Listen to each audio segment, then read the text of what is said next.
Main game boleh dapat hadiah? Creator pula boleh rebut prize pool?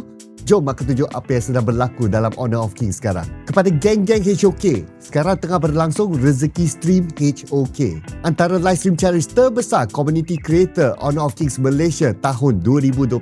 Aku sendiri akan turut serta dalam challenge ni dan akan live pada waktu ni.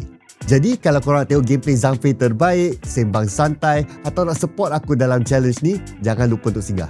Yang paling menarik dalam update HOK Plus kali ni mestilah Devara. Selain itu, ada juga 3 hero baru iaitu Annette, Lorien dan Florentino yang kini boleh dimainkan di rank, normal match ataupun casual. Tapi, masa live nanti aku memang nak fokus pada Devara.